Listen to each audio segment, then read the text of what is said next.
just been watching something uh, online just now about the fallout from the Davos summit and how the European countries, one by one, are standing in solidarity and forming their alliances now against the American aggression that's happening to them economically and on other fronts. And I just can't get the taste of hypocrisy out of my mouth because now it's a big problem. But when the boot was on the throat of Africa and the developing world for years, and these continents and nations were kept in these positions in subservience economically to your cabal, the US, the developed world, Europe.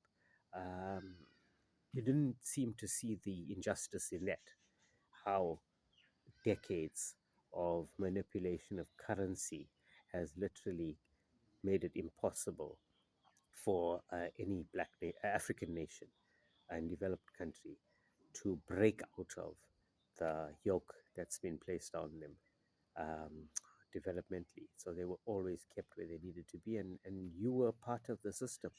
All of you European countries, all of you imperialists and colonizers of the past.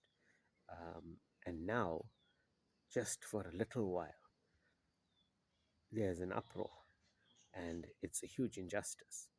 And I think in this process, you need to look at yourselves and your pasts and take accountability for what you've put Africa through over the last 100 plus years, and and say sorry.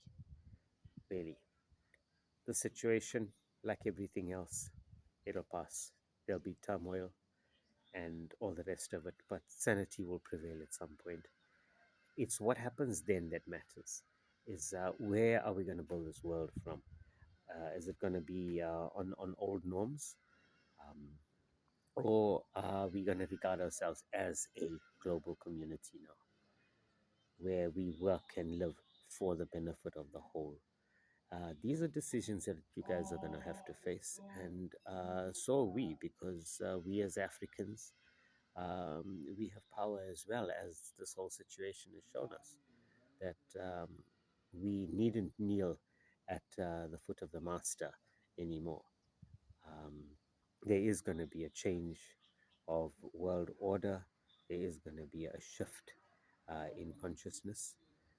There is a separation from the old and the new, and these are all playing out in the world as they are in every one of us individually. About the choices we have to make, and I hope that a future world can be built based on values rather than ideologies, common values, the things that bind us as human beings, uh, rather than the things that divide us and separate us.